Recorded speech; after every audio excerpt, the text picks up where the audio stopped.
How does the Fed create money out of nothing? It's a four-step process. But first, a word on bonds. Bonds are simply promises to pay, or government IOUs. People buy bonds to get a secure rate of interest. At the end of the term of the bond, the government repays the bond plus interest, and the bond is destroyed. There are about $3.6 trillion worth of these loans or bonds at present. Now, here's the Fed money-making process. Step 1. The Federal Open Market Committee approves the purchase of U.S. bonds on the open market. Step 2. The bonds are purchased by the Fed from whoever is offering them for sale on the open market. Step 3. The Fed pays for the bonds with electronic credits to the seller's bank, which in turn credits the seller's bank account.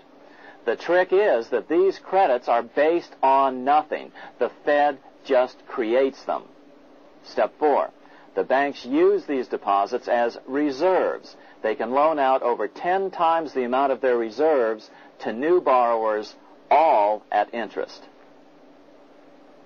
In this way, a Fed purchase of, say, $1 million worth of bonds gets turned into over $10 million in bank accounts.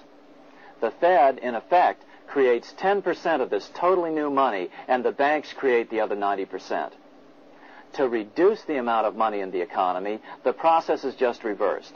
The Fed sells bonds to the public, and the money flows out of the purchaser's local bank. Loans must be reduced by 10 times the amount of the sale.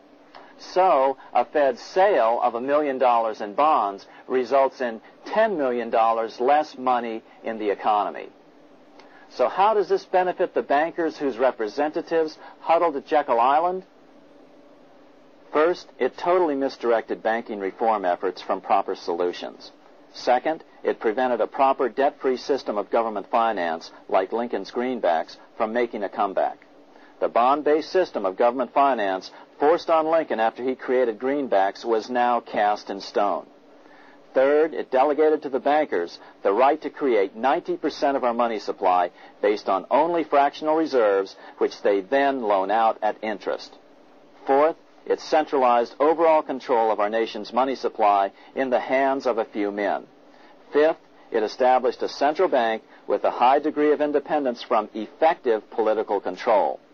Soon after its creation, the Fed's great contraction in the early 1930s would cause the Great Depression. This independence has been enhanced since then through additional laws. In order to fool the public into thinking the government retained control, the plan called for the Fed to be run by a board of governors appointed by the President and approved by the Senate. But all the bankers had to do was to be sure their men got appointed to the board of governors. That wasn't hard. Bankers have money, and money buys influence over politicians. Once the participants left Jekyll Island, the public relations blitz was on. The big New York banks put together an educational fund of $5 million to finance professors at respected universities to endorse the new bank. Woodrow Wilson at Princeton was one of the first to jump on the bandwagon. But the bankers' subterfuge didn't work. The Aldrich Bill was quickly identified as the Bankers' Bill, a bill to benefit only what became known as the money trust. As Congressman Lindbergh put it during the congressional debate, the Aldrich Plan is the Wall Street Plan. It means another panic, if necessary, to intimidate the people. Aldrich, paid by the government to represent the people, proposes a plan for the trusts instead. Seeing they didn't have the votes to win in Congress, the Republican leadership never brought the Aldrich Bill to a vote. The bankers quietly decided to move to Track 2, the Democratic alternative. They began financing Woodrow Wilson as the Democratic nominee. As respected historian James Perloff put it, Wall Street financier Bernard Baruch was put in charge of Wilson's education. Baruch brought Wilson to the Democratic Party headquarters in New York in 1912, leading him like one would a poodle on a string. Wilson received an indoctrination course from the leaders convened there. So now the stage was set. the money changers were poised to install their privately owned central bank once again. The damage President Andrew Jackson had done 76 years earlier had been only partly repaired with the passage of the National Bank Act during the Civil War. Since then, the battle had raged on across the decades. The Jacksonians became the greenbackers, who became the hardcore supporters of William Jennings Bryan. With Bryan leading the charge, these opponents of the money changers, ignorant of Baruch's tutelage, now threw themselves behind Democrat Woodrow Wilson. They and Bryan would soon be betrayed.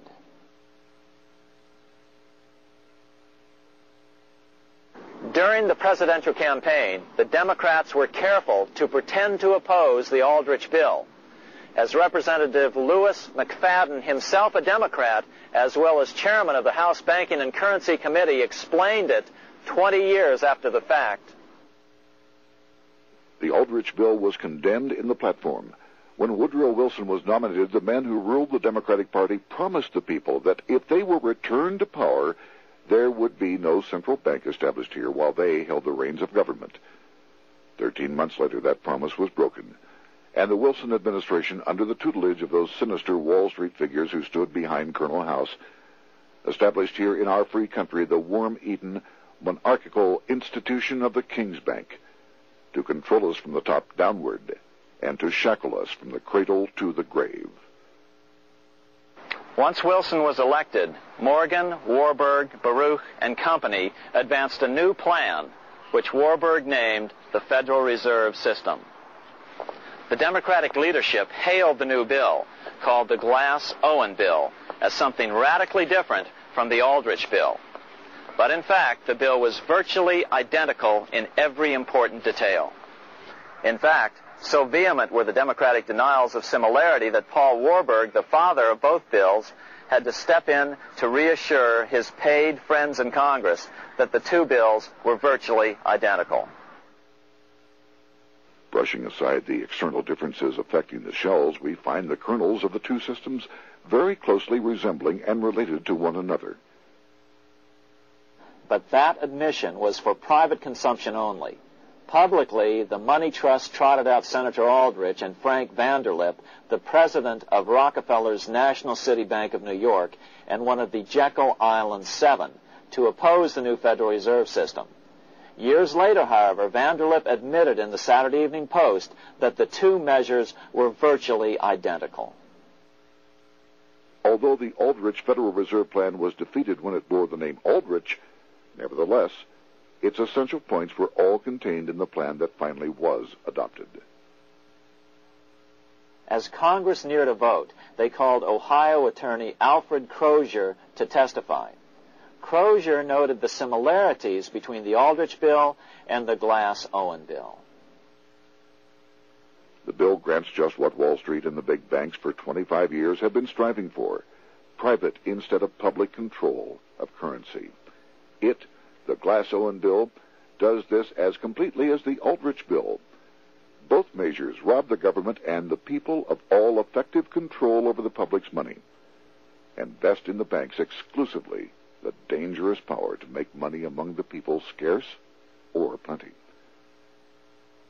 During the debate on the measure, senators complained that the big banks were using their financial muscle to influence the outcome. "There are bankers in this country who are enemies of the public welfare," said one senator. What an understatement. Despite the charges of deceit and corruption, the bill was finally snuck through the Senate on December 22, 1913, after most senators had left town for the holidays, after having been assured by the leadership that nothing would be done until long after the Christmas recess. On the day the bill was passed, Congressman Lindbergh prophetically warned his countrymen that this act establishes the most gigantic trust on earth. When the president signs this bill, the invisible government by the monetary power will be legalized. The people may not know it immediately, but the day of reckoning is only a few years removed. The worst legislative crime of the ages is perpetrated by this banking bill.